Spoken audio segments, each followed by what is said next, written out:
Can you see the type in these birds? They're masculine, all of them. There's no small pair. Wait, so what's happening? So I see there's a I'm just on for you now, yeah. Wait a bit.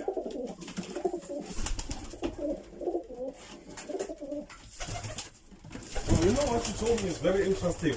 We need to know the direction of where we live, right? So that the wind, when it rains, when heavy rains come, they don't.